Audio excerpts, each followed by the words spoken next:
My heartfelt pranams to all the listeners of Souls Connect audiobooks. Today we are going to start the book From Anger to Love.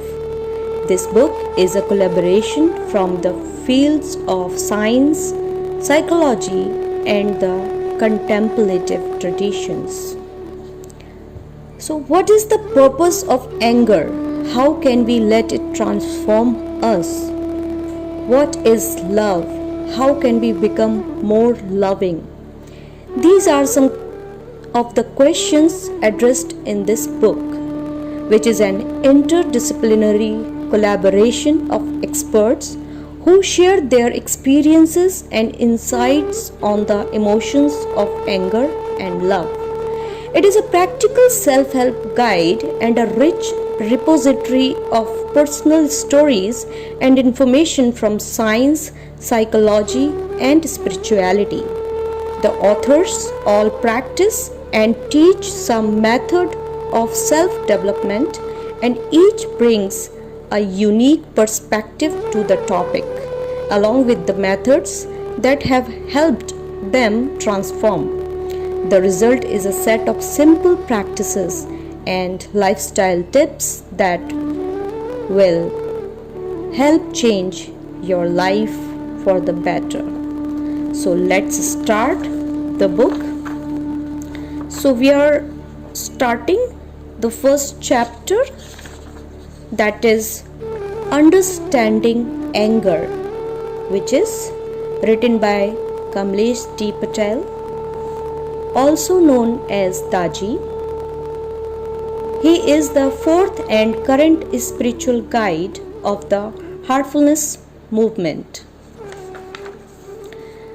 So, we are going to start with part 1 of the chapter 1.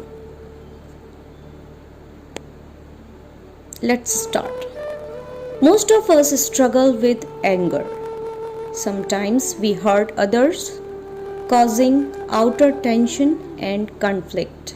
And sometimes we hurt ourselves, causing inner tension and conflict. Either way, we usually regret it. This happens because we have not learned the true nature and purpose of anger, nor the means to work with this volatile emotion. Once we understand our patterns better, anger becomes a good friend. So, what is anger? The question is, what is anger? In its pure form, anger is a charge of energy in our system. It starts in our energy field and spreads to the physical body. In yogic science, anger is one of two emotions that are given to us for our evolution. Those two emotions are kama, means passion, and krodha, means anger, and they can never be removed. Now, how is anger useful? Its purpose is manifold, but here are two very important functions. From an instinctive biological perspective, anger is for survival. It alerts us to danger so that we either fight or flee. From an emotional perspective, it alerts us to another type of threat and warns us that something needs to change. It can become a super tool for continuous improvement. Now, what triggers anger? The question is, what triggers anger? So many things can trigger anger, and they arise from both outside and inside. For example, tragic circumstances and events, insults, criticism, unwanted advice, threats, injustice, and humiliation are examples of outside triggers. Expectations, desires, wishes, and fears trigger us from within. Anger can also surface from deep within, and we are not always aware of the source of that past anger, as it has been stored in our subconscious for a very long time, forming a knot of trapped energy. When the knot surfaces, that energy is released. Anything that triggers the sympathetic nervous system's fight or flight response can result in anger, as our biological evolution has primed us to be ready whenever there is danger. The real problem arises when we see danger in everyday little things. A common cause of anger is criticism, especially when it is either unjust or unsolicited. Another common cause is unfulfilled expectations. Insistence on their fulfillment intensifies the fire even more, like pouring oil on it. It is important to understand the difference between having an expectation and being insistent on its fulfillment. For example, consider the difference between a child saying, quote, "I hope mommy will pick me up from school," and "only mommy can pick me up from school." Any insistence fuels anger with greater intensity. Now, what are our energy behavioral responses? So, when anger arises, we often blame someone or something external, directing our energy outward. "You make me so angry. Why did you do that?" The external stimulus may be the trigger, but the reaction is within us. For example, when something goes wrong in a marriage, we often blame our partner. How many of us are honest enough to look at our own imperfections and personal weaknesses instead? Sometimes we do beat ourselves up, like, "I am so hopeless. I keep making the same stupid mistake again and again." When the blame game turns inward, it can also be destructive, reinforcing the same unhealthy patterns. Whether we become aggressive or defensive or hurt depends upon our patterns. But what if we could respond differently? What if we could pause and consider the event as an opportunity to learn something about ourselves? Take the example of criticism. We don't have to agree with the other person's words if the cap doesn't fit, but we can certainly be open to that they have to say.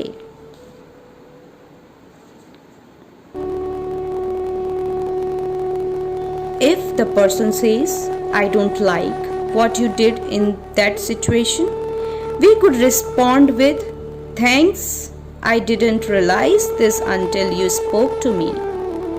With this level of openness, we welcome change and new possibilities, and the result is continuous improvement. Accepting criticism is a necessary step to attaining excellence in anything we do. Criticism does not need to be seen as negative. It is a window of opportunity. Einstein once said, quote, "We cannot solve our problems from the same level of thinking that created them," unquote. So, we will have to move to a different level of awareness if we are to go beyond the awareness in which the anger arose. The immediate need is to reach a higher plane of awareness. What does that higher plane of awareness mean? It means not allowing the mind to express itself based on reactions, impressions, prejudices, or judgments. And how do we train our mind to be without them? That is the crux of the matter. We need to find a way to evaluate and find solutions. We need to accept the reality of the situation and work from there. Complaining and blaming others are signs of non-acceptance. In one sense, the blame game turns us into helpless victims, while in another sense, it leads us to solicit agreement and sympathy through gossip, justifying why it is not our fault. We avoid looking at ourselves by pointing the fingers elsewhere. Another tendency is to suppress anger, leading to a pressure cooker of emotion building up inside. Eventually, the energy will implode within us or go cold and stagnant, leading to an undercurrent of resentment and bitterness. It will have its own consequences and will surely express itself in both mental and physical health issues. What is a healthy response to the energy of anger? Let's visit the idea of acceptance. Take a scenario where someone has done something really bad to hurt your whole family. Does accepting the situation mean doing nothing? No. Someone once asked me, when does acceptance become irresponsible? Acceptance doesn't mean being weak and cowardly. It only means accepting the reality of the present circumstances without reacting strongly in the moment. We move forward from there. Somehow a newer consciousness will open up and the right action will follow. Heartfulness supports this in many ways, including connecting with our center, which immediately creates balanced perception in us. The heartfulness cleaning practice, which removes emotional complexities and helps us to let go of the strong emotional charge. Transmission, which can be a miraculous catalyst to manage anger, fear, and stress. Here, a little explanation of transmission. So the transmission is the specialty of heartfulness meditation, and it removes the inner complexities in our energy field, cleaning and illuminating the spiritual centers or chakras. Transmission removes the obstacles on our journey to the center. It makes meditation truly dynamic. You can read more about transmission in the last chapter of the book. So, in continuity of the reading, awareness and attitude. Ask yourself, when I am angry, am I alert and aware of what is happening inside me, or am I simply reacting from subconscious patterns? Often it is the absence of awareness that triggers a reactive energy response, a reactive angry response. Through meditation, we learn to expand our awareness so we are better able to manage anger. When you are angry, notice how anger is flowing as energy through your system. Don't repress it. Let it be there. Become aware. This very act of witnessing shines a light in the darkness. When you become aware of what is happening inside you, it is easier for peace to descend. The energy that fueled the anger will now fuel peace, the quality of which you will have never experienced before. This contradiction is due to the nature of anger itself. As you become more and more aware, the time gap between your anger and its U-turn becomes less and less. And as the gap continues to lessen with greater awareness, eventually it will tend towards zero and you will generally be at peace. Awareness will also prevent us from suppressing anger, which happens when we are not able to process it or express it in a meaningful way. It builds up inside, leading to all sorts of mental, emotional, and physical health issues, including depression and poor life satisfaction, negative emotions, and feelings of inauthenticity. Greater sympathetic activation of the cardiovascular system, conflict avoidance, guilt, and rumination. In addition, those who suppress anger also have a greater perception of lacking support. The stimulation of the amygdala in the midbrain also increases aggression, especially passive aggression. In fact, the amygdala is key to processing aggressive information in all of us. The midbrain is primed to produce this response in situations of threat or danger, so it all depends on how we perceive the world around us and what our subconscious mind thinks is dangerous. Research on war veterans demonstrates that veterans with aggressive behavioral disorders have a more intense brain response to external stimuli, including the response from the amygdala. They also have lower connectivity between the amygdala and the prefrontal cortex of the brain. This is because of the circumstances they lived through during wartime and the hypersensitivity they developed in their awareness of threats. Finally, there is evidence to suggest that the suppression of emotions may result in the risk of an earlier death, including death from cancer. How do we prevent all this? We start by being aware and then learning to master our responses from the inside. Inner peace dissolves the impulse of violence. It is in a peaceful environment that creativity finds true meaning. It is in a peaceful environment that mothers are able to nurture their children.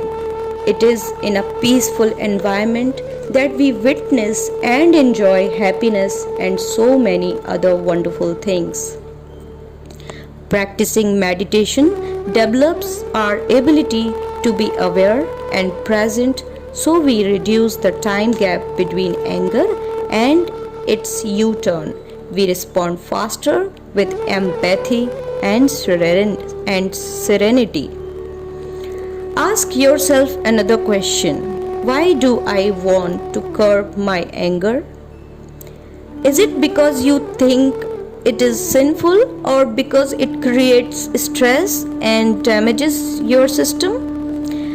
If that is the case, your approach is a step higher than a person who gets angry all the time, but it arises out of the desire to prevent negative consequences rather than out of genuine compassion.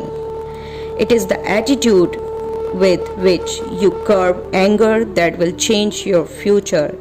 Is it so as not to injure another person, or is it to protect yourself? It is better to opt for kindness and compassion. Here we end our first part of chapter 1. The second part we will take up soon. So for now, goodbye. and have a good day.